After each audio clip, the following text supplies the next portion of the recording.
안녕하세요. 옛 이야기입니다. 오늘도 와주셔서 감사합니다. 옛 이야기 채널은 사연 읽어주는 남녀 채널에서 지금은 삭제되어 들을 수 없는 21년도에 소개해드린 사연 중 베스트 사연만 뽑아서 다시 읽어드리는 채널입니다. 구독과 좋아요 부탁드리며 그럼 오늘의 사연 바로 시작하겠습니다. 안녕하세요. 저는 50대에 접어든 여자입니다. 빚쟁이들에게 쫓기며 살던 제가 그 사람을 만나 지금은 돈 걱정 없이 아주 여유롭게 살고 있는데요. 인생 초반 우울한 길만 걷다가 지금은 꽃길만 걷게 된 사연을 들려드려볼까 합니다. 저의 인생 초반은 참 평탄하지가 않았어요. 어려서부터 부모님이 맞벌이로 일을 하셔서 저를 외할머니네 집에 맡기셨어요. 주말에 가끔씩 할머니네 집으로 오시는 부모님을 뵙는 게 인생의 낙이었죠.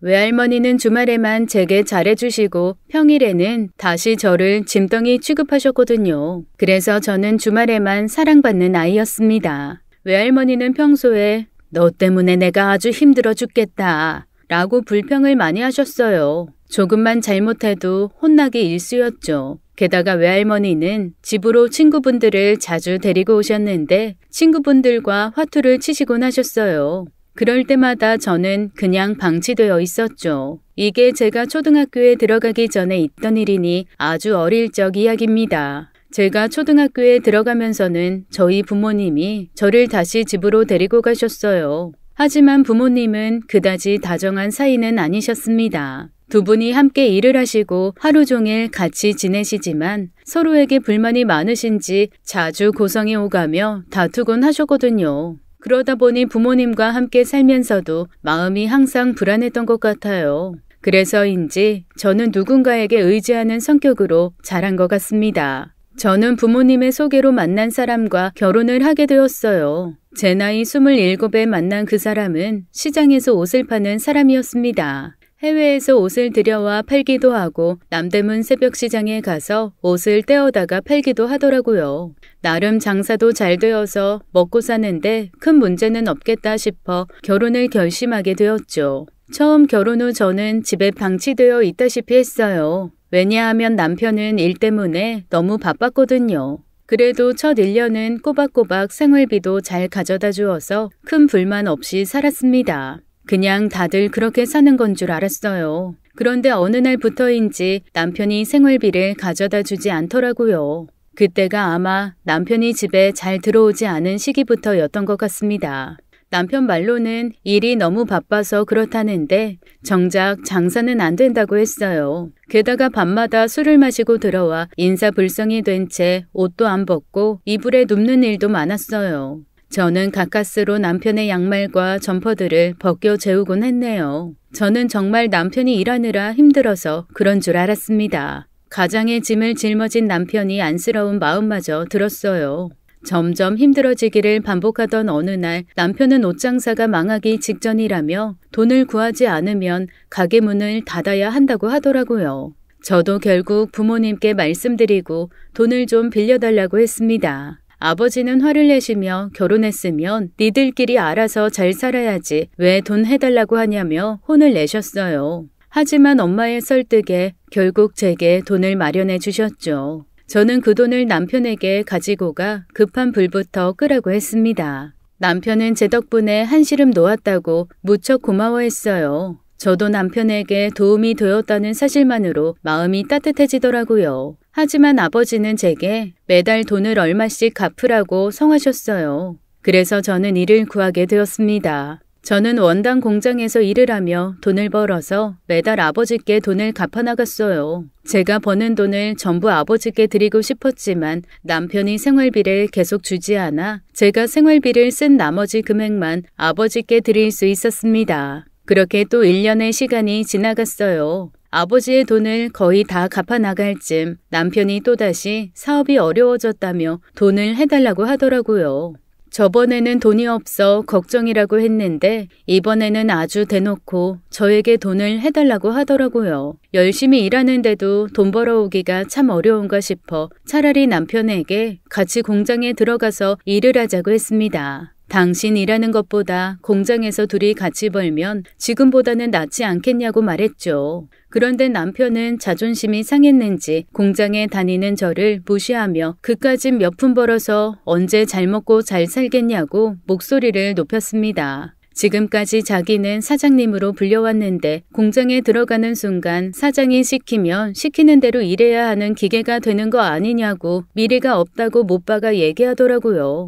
사실 남편이 일해서 버는 돈이 없어 1년간 제가 벌어오는 돈으로 먹고 살았는데 저렇게 말하니 저도 마음이 상하더라고요. 게다가 제가 하고 있는 일을 그까짓 일이라고 깔아뭉개듯이 말하니 더 감정이 상했습니다. 그렇게 남편과 서로 생각이 맞지 않아 불편한 날들을 보내다 남편에게 또다시 돈을 마련해주게 되었어요. 이번에 또다시 아버지께 돈을 빌리려 하면 불호령이 떨어질 게 뻔해서 이번에는 제가 스스로 돈을 마련하게 되었습니다. 지금까지 아버지 돈을 갚느라 모아둔 돈은 없었기에 결국 대출을 내게 되었어요. 그래도 직장에 1년 다녀서 그런지 제 앞으로 대출이 나오더라고요. 그렇게 대출을 내어 남편의 사업자금을 마련해 주었네요. 남편은 또 너무 고마워했어요. 그렇게 돈을 해주고 나면 한두 달은 저한테 참 잘해주었네요. 그런데 또 3개월 만에 남편의 사업이 힘들어져 이번에는 정말 큰 목돈이 필요하다고 하더라고요. 결국 저는 은행 대출도 다 갚지 못한 상태에서 사채를 끌어다 쓰게 되었습니다. 그런데 이게 제 인생에서 가장 큰 실수였네요. 경험해보기 전까진 사채가 얼마나 무서운 건 줄 몰랐습니다. 제가 사채를 빌려 쓴 이후로 남편의 연락이 두절되었어요. 어쩐 일인지 집에 들어오지도 않고 옷가게로 전화를 걸어보아도 전화를 받지 않았죠. 말 그대로 남편이 공중에서 사라진 기분이었어요. 저는 출퇴근을 하며 매일 2번씩 남편 옷가게를 찾아가 보았는데 불이 늘 꺼져 있고 문도 닫혀 있더라고요.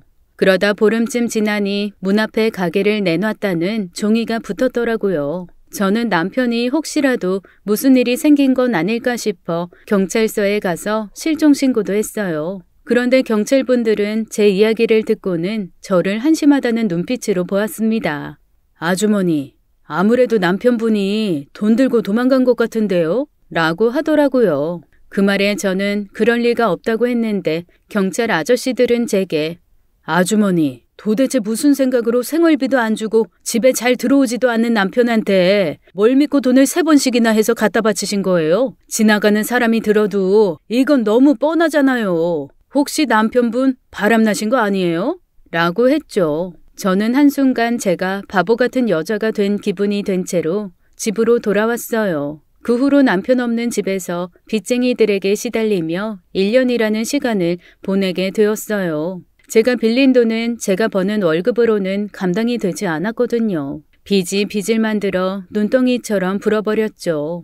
결국 빚에 치이고 빚쟁이들에 지어 저는 월세집을 빼고 나와야 하는 상황이 되었습니다. 월세를 내지 못해 밀린 월세금이 보증금에 다다르니 집주인이 화를 버럭 내며 나가라고 했습니다. 아주 싼 언덕배기 위에 있는 지하 단칸방으로 집을 구해 이사갈 준비를 하는데 남편이 제 앞에 나타났어요. 제가 그동안 걱정했던 것과는 달리 남편은 어디 하나 상한 데 없이 말짱했습니다. 남편 손에는 서류가 든 봉투가 들려 있었는데 그걸 저에게 내밀더라고요. 이게 뭐지? 하고 봉투를 받아 열어본 순간 저는 그 자리에 주저앉고 말았어요. 남편이 1년 만에 나타나 제게 보여준 건 바로 이혼 서류였습니다. 남편은 제게 이혼을 원한다며 자신을 위해 헤어져 달라고 하더라고요. 저는 너무 억울해서 눈물이 막 나더라고요. 여보, 갑자기 왜 이혼을 하자는 거예요? 내가 그동안 당신 위해서 돈도 빌려오고 당신 힘들 때마다 도와줬잖아요. 미안해. 그렇게 됐어.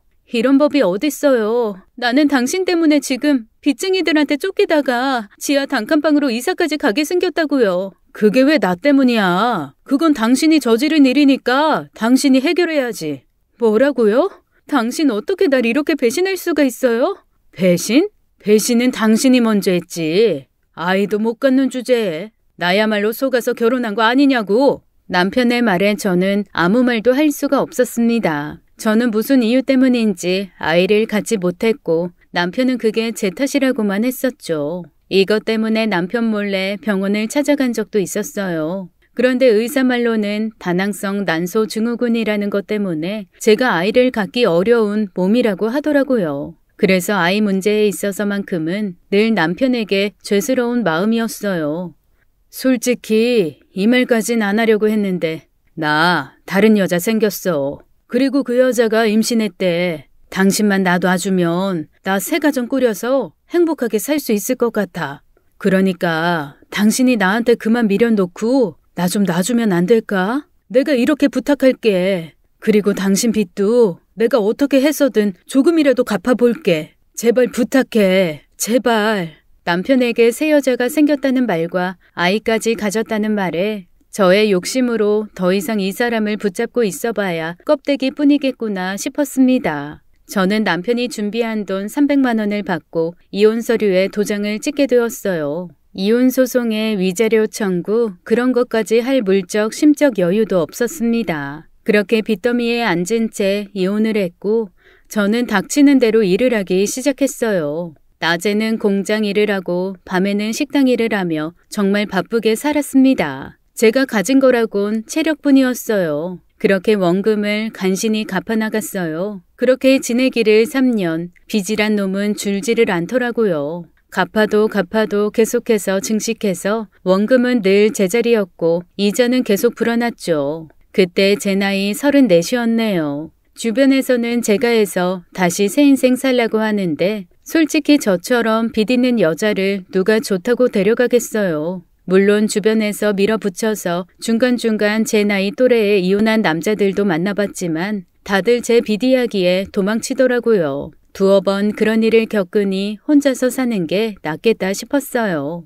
그렇게 하루하루 버티던 어느 날 사채업자가 집으로 찾아와 돈을 갚으라고 위협을 하고 갔습니다. 몇 개 있지도 않은 세간살림을 다 뒤집어 엎어놓고요. 그 당시 제 인생은 정말 한 치 앞도 밟지가 않았어요. 이대로 살다가는 평생 빚만 갚다가 언젠가는 스트레스로 병에 걸려 죽겠구나 싶었죠. 자식으로서 부모님께 패 끼치면 안 되지만 물에 빠진 사람 심정으로 지푸라기라도 잡는다는 마음으로 친정어머니께 전화를 하게 되었습니다. 친정엄마는 제가 또다시 돈 이야기를 꺼내니 불편해하시며 거절하셨어요. 저번에도 저한테 돈을 해줬다가 아버지랑 이혼할 뻔했다고 하더라고요. 시집간 딸은 출가 외인이니 스스로 알아서 해결하라고 했죠. 도움이 못 되어서 미안하다 하시는데 제가 더 죄송스러웠네요. 이혼해 살면서 더 이상 부모님께 부끄러운 자식이 되고 싶지 않았는데 이렇게 또다시 돈 이야기를 꺼내야 하는 제 자신이 너무 부끄러웠습니다. 결국 저는 사채 빚이라는 말도 못하고 전화를 끊게 되었어요. 그저 지금처럼 계속 돈을 벌어 갚아나가는 수밖에 없었죠. 다음 날도 기계처럼 식당에 나가 일을 하게 되었어요. 그런데 식당 사장님이 저를 찾으시더라고요. 할 얘기가 있다며 잠깐 앉아보라고 하더니 혹시 입주 가정부로 일해볼 생각 없냐고 묻더라고요. 사장님 아시는 분이 계신데 몸이 안 좋아 돌봐줄 가족이 필요한데 가족이 하나도 없이 혼자 지낸다고 하더라고요. 그 집에 들어가 가정부 일을 하면 입주를 해서 일하는 것이기 때문에 따로 월세 낼 일도 없고 월급도 많이 준다고 했습니다. 보통 남자 혼자 사는 집에 입주해서 일하려는 가정부들이 별로 없다고 사람 구하기가 어려워서 식당 사장님에게 좋은 사람 있으면 소개시켜달라고 했다네요. 평소 제 사정을 알고 있던 식당 사장님은 그 얘기를 듣자마자 제가 떠올랐다고 했어요. 식당 사장님은 제가 그곳으로 일을 하러 가게 되면 다시 식당 여직원을 뽑아야 하는 불편감을 감수하면서까지 저를 그곳에 소개해주게 되었습니다. 아마도 제 사정이 딱하다고 여기셨던 것 같아요. 그렇게 가게 된 곳은 서초구에 있는 고급 빌라였어요. 그리고 그곳엔 50대로 보이는 한 남자가 있었습니다. 그 사람은 제게 할 일들을 설명하며 근무 조건과 급여 조건을 열심히 설명해 주었습니다. 식당 사장님의 말대로 제게는 정말 좋은 조건이었어요. 제가 해야 하는 일은 전반적인 집안일과 사장님의 건강을 체크하는 일이었습니다. 저는 망설일 이유도 없이 바로 제가 입주해서 일하겠다고 했어요. 그러자 사장님은 일하기 전에 B형 간염 항체 검사를 받고 오라고 하더군요. 알고 보니 사장님이 B형 간염 바이러스 보균으로 인해 간경화가 진행되어 간의 90%가 이미 기능을 잃었다고 했어요. 이로 인해 피로감도 심하고 심할 때는 픽픽 쓰러지기도 해서 옆에서 돌봐줄 사람이 꼭 필요하다고 하더라고요. 저는 그런 사장님이 너무 안쓰럽게 느껴졌습니다. 가족 하나 없이 이 큰 집에서 아픈 몸으로 홀로 살아가는 모습을 보면 돈이 세상의 전부가 아님을 느끼게 되었죠. 아무튼 저는 B형 간염 항체 검사를 하게 되었는데 제 몸엔 B형 간염 항체가 아주 많이 있어서 B형 간염에 걸린 환자와 같이 지내도 아무런 문제가 없다는 말을 듣게 되었습니다. 첫날은 집을 청소하고 식사를 준비했어요. 청소야 늘 하는 것이니까 문제가 없었는데 식사 준비는 꽤나 까다로웠습니다. 처음에 어떤 음식을 만들어야 할지 몰라서 경양식 돈가스를 만들었다가 사장님이 보시고는 선혜씨, 제가 첫날 분명히 말씀드렸을 텐데요. 제가 이렇게 일반인들이 먹는 식사를 할 수 있는 사람이 아닙니다. 게다가 돈가스처럼 지방이 많은 식품은 먹으면 안 된다고요. 앞으로는 주의 좀 해주시고 제가 첫날 드린 매뉴얼 다시 읽어보세요. 그리고 거기 써있는 대로 해주시면 좋겠네요. 저한텐 스트레스가 치명적인데 선혜씨가 잘해주셔야 제가 스트레스 없이 지낼 수 있을 것 같네요. 저는 간염 환자도 암 환자처럼 식단 관리를 해야 하는지 몰랐어요. 일하기로 마음을 먹고 계약서를 쓴 날 사장님이 제게 얇은 책 같은 걸 한 권 주셨는데 그곳엔 제가 해야 할 일과 주의해야 할 점, 식사 준비, 응급 상황 시 대처 요령 등등에 대해 적혀 있었습니다.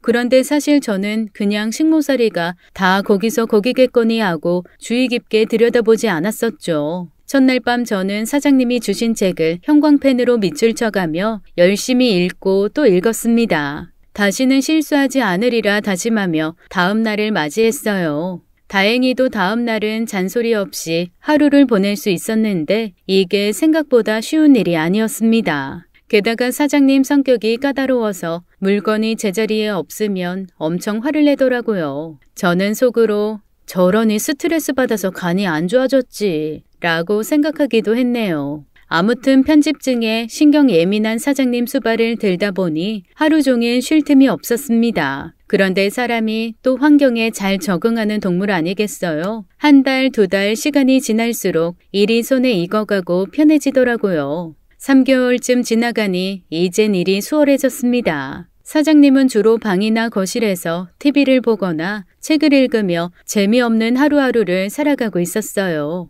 사장님을 볼 때마다 사람이 참 무료해 보인다는 생각이 들었죠. 밖에 잘 나가지도 않고 집에만 있으신 게 안 되어 보이기까지 했어요. 제가 근무하던 그 집은 대략 7, 80평 정도 되는 집이었는데 방이 5개에 화장실이 3개 있었고 거실도 엄청 넓었어요. 제 방은 사장님의 방과 가장 멀리 떨어져 있는 방이었죠. 그 방에는 붙박이장과 침대 하나에 작은 책상과 의자 하나가 놓여 있는 방이었어요. 놀라운 건 제가 전에 살던 단칸방 집보다 이 방이 더 컸다는 거였죠. 공짜로 좋은 집에 살면서 돈까지 벌 수 있음에 감사하며 하루하루 지내게 되었습니다. 게다가 사채업자들의 횡포를 피할 수도 있어서 마음만은 편했네요. 그런데 아무래도 한 집에 남자와 여자가 함께 있다 보니 좀 불편한 점도 있었어요. 특히 샤워를 하고 나올 때가 가장 불편했습니다. 그래서 저는 사장님이 잠을 자러 들어가면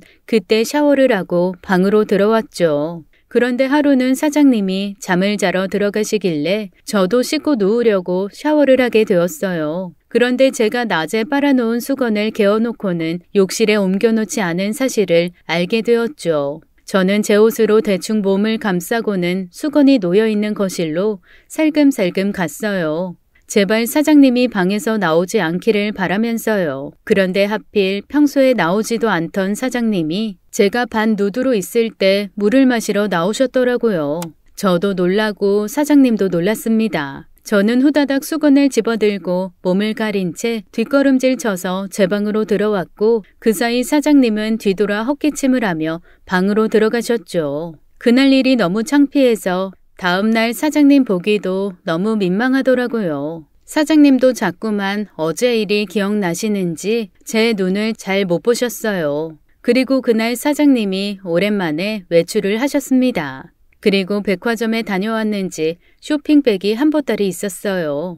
선혜씨, 이거 선혜씨한테 필요해 보여서 사왔어요. 다음부터는 이걸 사용하도록 해요. 라고 말하고는 방으로 들어가셨어요. 그 쇼핑백에는 샤워 가운이 여러 벌 들어있었습니다. 흰색, 핑크색, 소라색 등 색깔별로 사오셨더라고요. 이런 건 드라마에 나오는 부잣집 마나님들만 입는 건 줄 알았는데 그날 밤 샤워를 마치고 샤워 가운을 입고 나오니 제 모습이 웃기면서도 이걸 사다 준 사장님 마음을 생각하면 절로 미소가 지어졌습니다. 겉으로는 무뚝뚝해 보이고 차가워 보이는 사람이었지만 속마음은 따뜻한 사람이라고 느껴졌어요. 그렇게 또 시간이 지나갔습니다. 사장님이 거의 매일 집에만 있다 보니 저 또한 나갈 수가 없었어요. 무료한 시간을 보내는 건 사장님뿐만이 아니었습니다. 저 또한 장볼 때를 제외하고는 집에만 있다 보니 너무 심심하더라고요. 집에서 TV 보는 것도 한계가 있었어요. 그러다 집 앞 동네 슈퍼에 나갔다가 제 눈에 들어오는 게 하나 있었습니다. 저는 그걸 사서는 집으로 들어왔어요. 그건 바로 제가 어릴 적 할머니가 매일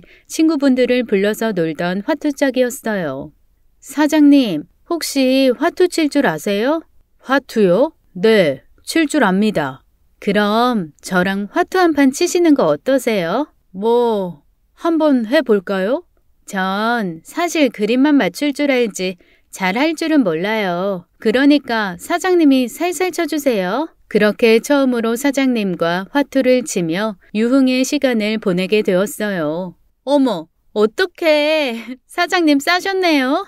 아니, 이게 왜 여기서 나와? 이건 제가 가져갑니다.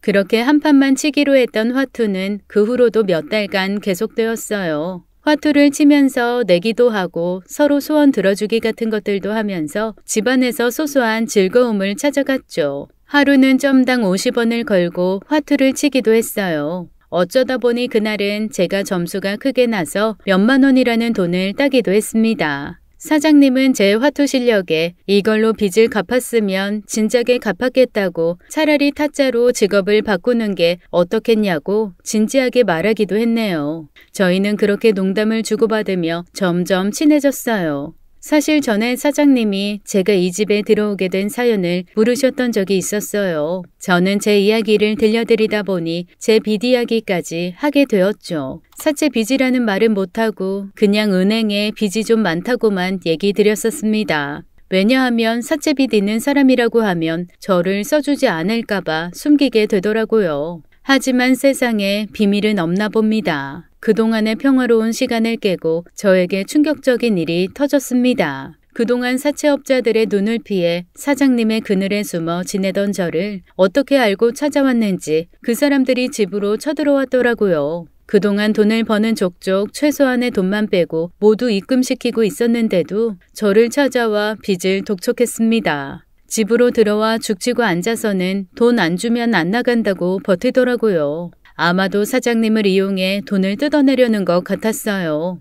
야, 이 여자야.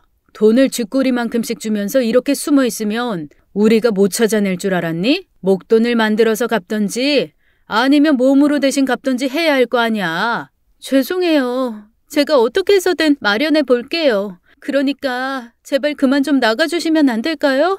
거 남의 집에서 이게 지금 뭐 하는 겁니까? 당장 나가지 못해요? 꼰대는 대신 갚아줄 거 아니면 찌그러져 있어. 선혜씨, 대체 빚이 얼만데 이놈들이 이렇게 행패를 부리는 겁니까?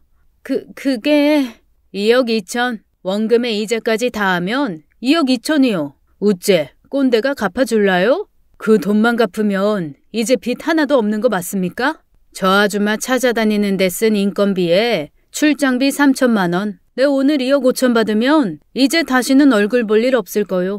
내가 대신 갚아줄게요. 차용증 찍고 이제 다시는 이 여자 찾아와서 괴롭히지 마세요. 지금 이거 약속해주면 내가 당장 돈 갚을게요. 사장님은 그 말에 바로 돈을 입금해 주었고 사채업자들은 제게 아줌마 호구 제대로 잡았네. 덕분에 우리도 돈 받고 오늘 수완 좋네. 또 돈 필요하면 찾아오시오. 라고 하고는 집에서 나가주었어요.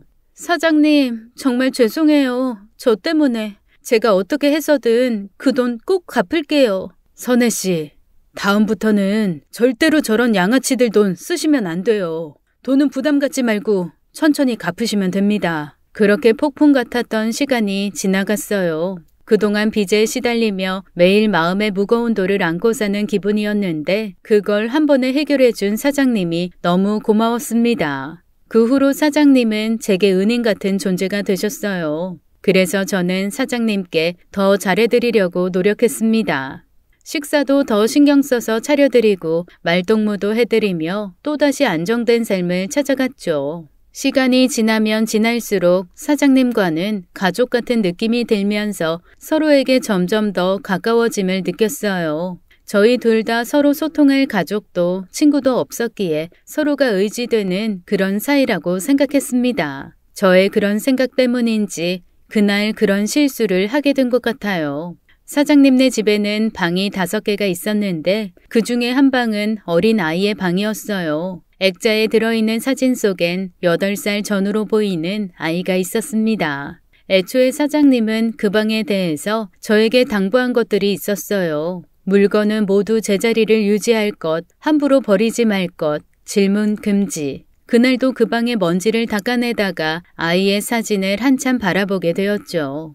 눈매가 사장님을 닮은 아이였습니다. 아이 옆에는 너무나 예쁜 젊은 시절의 사모님이 있었어요. 참 예쁜 사람이라는 생각을 하며 한참 사진을 보는데 바로 그때 사장님이 들어왔고 저는 순간 깜짝 놀라 액자를 떨어뜨리게 되었습니다. 다행히 액자는 깨지지 않았고 사장님은 떨어진 액자를 주워 다시 제자리에 놓더군요. 저는 죄송하다며 우물쭈물 서 있다가 저도 모르게 질문이 툭 튀어나왔습니다. 사장님, 그런데 아이랑 사모님은 지금 어디 계세요? 그 순간 왜 그런 질문을 했는지 모르겠어요. 질문을 하고 나서도 저도 모르게 속으로 흠칫 놀랐습니다. 곧 내게 화를 내겠구나 싶었는데 사장님은 몸이 건조한 말투로 대답했어요. 미국에요. 유학 가 있어요. 그러시구나. 아주 옛날에 유학 간 것 같은데 사모님은 아직 미국에 계신 거예요? 선혜씨, 제가 첫날에 말했지만 질문은 사절입니다. 저는 그냥 사장님 몸도 안 좋으신데 가족들이 와보지도 않고 이렇게 혼자 지내시니까 안쓰러워서 그렇죠. 선혜씨가 저한테 뭐라도 되는 줄 아세요? 제가 안쓰럽기라도 합니까? 주제 파악이나 좀 하시죠. 제 몸 하나 건사 못해서 이 집에 들어와 가정부로 일하는 주제에 누가 누굴 안쓰럽다는 겁니까? 주제 넘었다면 죄송해요. 저는 그냥 사장님이 걱정돼서 그런 건데 정말 죄송합니다. 어느새 정이 들어 마음을 써준 것뿐인데 사장님의 그런 모진 말에 가슴이 다 아팠습니다. 저도 모르게 눈물이 나와 제 방으로 후다닥 들어가 버렸네요. 그 후로 사장님도 저도 사이가 껄끄러워졌어요. 차라리 그날 아무 말 하지 않았더라면 하고 몇 번이고 후회를 했습니다. 사장님도 저한테 화가 계속 나 있는 건지 아니면 모진 말을 한 게 미안한 건지 방에서 도통 나오질 않았어요. 식사도 주로 방에서 해서 얼굴 보기도 쉽지 않았죠. 그렇게 무거운 마음으로 며칠이 지나던 날 거실에서 장식장 먼지를 닦아내고 있는데 안방에서 쿵 하는 소리가 들렸습니다. 저는 순간 깜짝 놀라 안방으로 달려갔어요. 그곳엔 사장님이 침대 앞에 쓰러져 있었고 입에선 피가 흐르고 있었어요. 저는 너무 놀라 119에 신고를 했고 곧바로 응급실로 갔습니다. 간경화가 많이 진행된 상태라 간을 통과해야 하는 혈액이 간이 아닌 주변 혈관들로 가서 위에 피가 차올라 피를 토한 것이라더군요. 의사는 혈관이 언제 터질지 모른다고 혈관을 묶는 시술을 해야 한다고 했어요. 다행히 위급한 상황은 아니라는 말에 그제야 안심이 되었습니다. 의사는 스트레스 받지 않게 환자를 잘 관리해달라고 하고는 나갔습니다. 혹시나 저 때문에 사장님이 스트레스를 받아서 이렇게 된 건 아닌지 자책감마저 드는 하루였어요. 사실 그전에도 혈관 묶는 시술을 하러 주기적으로 병원을 방문하곤 했었는데 이번에는 좀 더 주기가 빨라진 모양이었습니다. 그 후로는 더 자주 병원을 찾게 되었어요. 그리고 의사의 얼굴도 점점 심각하게 변해갔죠. 의사는 사장님이 1년 안에 간이식을 받아야 한다고 했습니다. 사장님, 그러지 말고 아드님이나 사모님께 부탁해 보시는 게 어떠세요? 사장님이 왜 가족들을 타지에 보내놓고 이렇게 쓸쓸하게 혼자 사시는지 그 연유는 모르겠지만 지금 당장 사장님 목숨이 간당간당한데 그런 속사정 봐가면서 간 구하다가 못 구하면 어쩌시려고 그래요. 진짜 큰일 나요. 오늘이라도 당장 전화해 보시라고요. 제가 이렇게 애걸복걸 얘기해봐도 사장님은 묵묵부답이셨어요. 사장님 아드님이랑 사모님 유학 보내고 뒷바라지 해주셨으면 이 정도는 부탁할 수 있는 거잖아요. 그 사람들은 거기서 사장님이 보내주는 돈으로 호의호식하고 있을 텐데 사장님은 이게 뭐냐고요. 제발 전화 한 통만 해보세요. 사장님은 제 말에 한숨을 쉬며 억지로 겨우겨우 말을 했습니다. 그리고 사장님의 이어가는 이야기에 저는 제 머리를 돌로 맞은 것 같은 충격을 받았어요. 그 사람들 전화 받을 수 있는 곳에 없어요. 네? 그게 무슨 말씀이세요? 사장님은 제 눈을 바라보며 그 사람들 죽은 지 오래됐어요. 라고 말했어요. 저는 사장님의 말을 듣고 아무 말도 할 수 없었어요. 단순히 몸이 아파 집에서만 폐인처럼 사는 게 아니라는 걸 그때 처음 알았습니다. 사장님은 결국 저에게 자신의 가정사 이야기를 처음으로 꺼내게 되었어요. 어차피 곧 죽을 운명인데 이런 이야기가 뭐 대수겠냐며 다 얘기해 주더라고요. 젊은 시절 만난 사모님과 결혼을 하고 아이를 낳았대요. 사모님은 교육열이 강한 분이셨고 아이의 미래를 위해 7살의 유아기를 떠났다고 합니다. 그렇게 1년을 기러기 생활을 하던 중 한 통의 전화가 걸려왔고 미국이라는 낯선 곳에서 두 사람이 운명을 달리했다고 하더군요. 너무 큰 충격으로 지금까지 아이 방도 그대로 남겨두고 그 시간에 갇힌 채로 살아왔다고 했습니다. 그게 벌써 10년도 넘은 일이라고 했어요. 그 후로 자신이 B형 간염 바이러스 보균자인 걸 알게 되었대요. 왜냐하면 그전까지 비활성 상태였다가 급격한 스트레스로 인해 바이러스가 활성으로 바뀌면서 몸에 이상 증상이 나타났고 병원에서 B형 간염으로 인한 간경화 진단을 받았다고 했어요. 사장님은 이제 곧 죽을 사람처럼 인생을 초월한 듯이 말을 이어가는데 그 모습이 너무나 가슴이 아파 눈물이 나더군요. 사장님은 제게 그래도 얼마 남지 않은 인생 선혜 씨랑 함께 지낼 수 있어서 행복했어요. 행복할 자격도 없는 사람이지만 10여 년 만에 처음으로 즐거움이라는 걸 느꼈네요. 정말 고맙게 생각해요. 라고 말했습니다. 그 말에 눈물이 더 많이 났어요. 사장님은 생에 미련이 없어 보이는 듯 하루하루 살았지만 저는 그런 모습이 더 안타깝게 느껴져서 제가 더 애가 달았습니다. 저 혼자만 하루하루 피가 마르는 시간을 보내고 있었죠. 그렇게 몇 날 며칠을 고민하다 제가 사장님을 살릴 수 있는 단 하나의 방법을 깨달았어요. 그리고 저는 큰 결심을 하게 되었습니다. 사장님, 저랑 결혼해주세요. 네? 선혜 씨, 그게 갑자기 무슨 말이에요? 결혼이라니. 선혜 씨가 저한테 마음 있는 줄 몰랐네요. 선혜 씨 37살에 제 나이 58이에요. 죽을 날이 얼마 안 남아서 그런가 20살도 넘게 차이 나는 여자한테 고백도 받아보고 제가 참 말년에 복이 많네요. 하하. 물을 마시던 사장님은 물을 뿜으며 당혹감을 감추지 못하다가 이내 장난스레 이야기를 했습니다. 사장님, 저 농담 아니에요. 저랑 결혼하고 저한테 간기증 받으세요. 그리고 계속 사세요.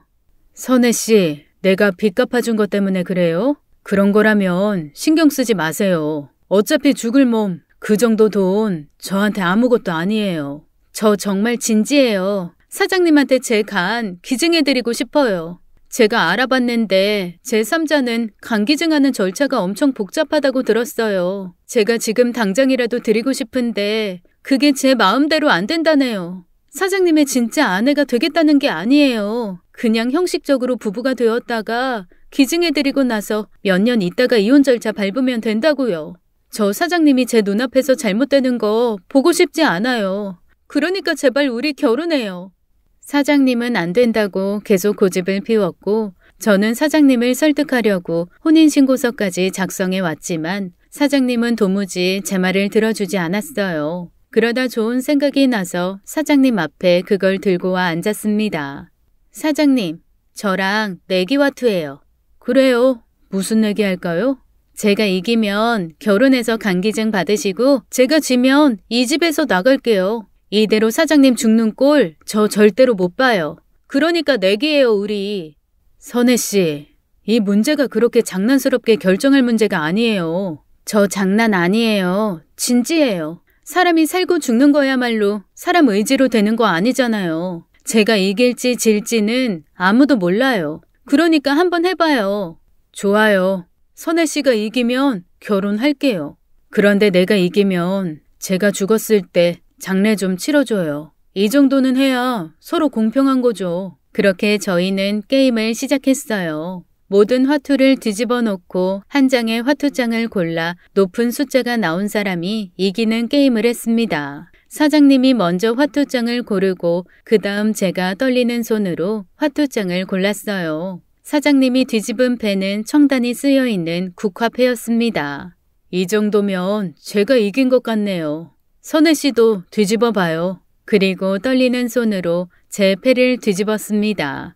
사슴 단풍.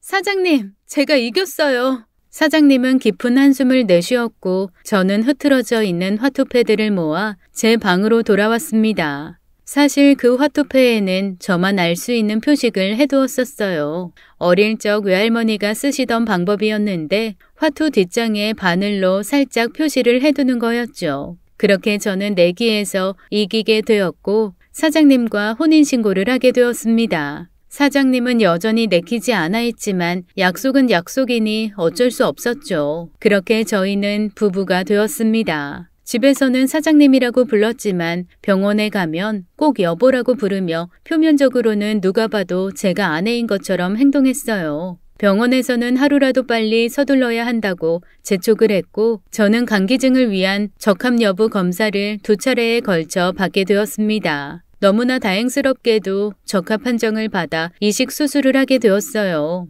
사장님은 간이식을 받은 후에 눈에 띄게 몸이 건강해지시는 게 보였습니다. 저 또한 체력 많은 자부하는 건강 체질이어서 한두 달 만에 금방 일상생활을 할 수 있게 되었어요. 저희는 체력이 회복된 후에 그동안 못 해본 것들을 해보기로 했습니다. 특히 사장님이 간경화에 걸리기 전에 등산을 참 좋아했다고 해서 등산을 가게 되었어요. 낮은 산이었지만 끝까지 등반을 했고 사장님은 감정이 북받치는지 눈시울이 촉촉해지셨어요. 그리고 제게 또 한 번 고맙다고 인사를 했죠. 그렇게 2년의 시간이 또 지났을 무렵 사장님, 이제는 정리를 해야 하지 않을까요? 그러게요. 나도 이젠 그 얘기를 해야겠다고 계속 생각하고 있었어요. 네. 그럼 제가 시간 되는 대로 서류 준비해둘게요. 라고 무덤덤하게 말을 하는데 이상하게 울컥하더라고요. 사장님과 지낸 몇 년의 시간 동안 정이 많이 들어서 그런 건지 내가 이 남자를 사랑하게 된 건지 저도 모르겠더라고요. 저도 모르게 눈시울이 붉어져서 저절로 눈에 눈물이 차올랐고 그걸 본 사장님이 말했습니다. 선혜씨, 우리 그냥 계속 같이 삽시다. 내가 나이도 많고 선혜씨한테 부족한 사람일 수도 있지만 지금처럼 우리 오순도순 화투치면서 행복하게 살면 안 될까요? 지금까지 내가 나이가 많아서 선혜씨한테 차마 좋아한다는 마음을 내놓을 수 없었는데 이렇게 눈물 흘리는 당신을 보니까 당신도 내 마음이랑 크게 다른 것 같지 않네요. 내 말이 맞으면 우리 진짜 부부가 되어보는 건 어때요? 사장님의 말에 그동안 참아왔던 감정이 차올라 주저앉아 울었습니다. 사장님은 아무 말도 안 하고 그저 안아주는 걸로 대답을 대신했어요. 그 후로 저희 부부의 호칭은 여보 당신으로 바뀌었고 지금은 건강관리하며 잘 살고 있어요. 남편은 제게 결혼식을 올려주지 못해 미안하다면서 대신 웨딩 촬영을 해주더라고요. 그렇게 알콩달콩 지낸 시간이 벌써 10년이 넘게 흘렀네요. 부부가 되어 서로의 텅 빈 마음을 채워주며 행복하게 살고 있습니다. 지금의 남편을 만나서 살다 보니 돈보다 중요한 게 건강이라는 생각이 참 많이 들어요. 여러분들 부디 건강 잘 챙기시고 좋은 일 가득하시길 바라며 이 글을 마칩니다. 저의 긴 글 사연 읽어주시고 들어주셔서 감사해요. 지금까지 옛 이야기였습니다. 끝까지 함께 해주신 여러분 감사드리며 저희는 다음 사연으로 돌아올게요. 감사합니다.